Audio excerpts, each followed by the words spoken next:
ಗೌರಿ ನಂದನ YouTube ಚಾನಲ್ಗೆ ಸ್ವಾಗತ. ಇವತ್ತು ನಾವು ತಯಾರಿಸುವಂತಹ ಸವಿರುಚಿ ಒತ್ತು ಶಾವಿಗೆ.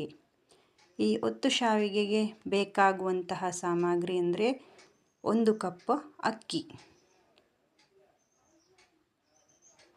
ಮತ್ತು ನೀರು. 1 ಕಪ್ ಅಕ್ಕಿಯನ್ನು ಚೆನ್ನಾಗಿ ತೊಳೆದು ನೆನೆಸಿಡಬೇಕು 4 ರಿಂದ 5 ಗಂಟೆಗಳ ಕಾಲ.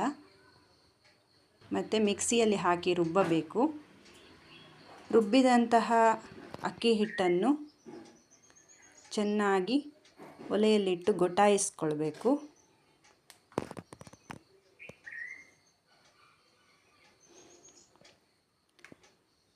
ಚೆನ್ನಾಗಿ ಗೊಟಾಯಿಸ್ಕೊಂಡು ಅಕ್ಕಿ ಹಿಟ್ಟಿನ ಉಂಡೆಗಳನ್ನಾಗಿ ತಯಾರಿಸ್ಕೊಳ್ಬೇಕು.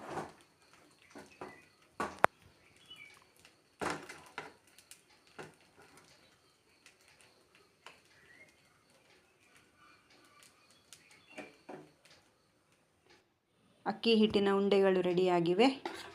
ಈ ಅಕ್ಕಿ ಹಿಟ್ಟಿನ ಉಂಡೆಗಳನ್ನು ಹಬೆಯಲ್ಲಿ ಬೇಯಿಸ್ಕೊಳ್ಬೇಕು. ನಂತರ ಆ ಅಕ್ಕಿ ಹಿಟ್ಟಿನ ಉಂಡೆಗಳನ್ನು ಅಚ್ಚಿನಲ್ಲಿ ಹಾಕಿ ಒತ್ತಬೇಕು.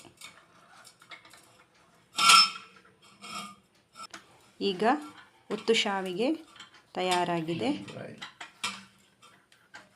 ಈ ಒತ್ತು ಶಾವಿಗೆಯ ಜೊತೆಯಲ್ಲಿ ಸವಿಯಲು ಕರ್ಬೂಜ ರಸಾಯನ, ಇದು ತುಂಬ ಚೆನ್ನಾಗಿರ್ತದೆ. ಧನ್ಯವಾದಗಳು.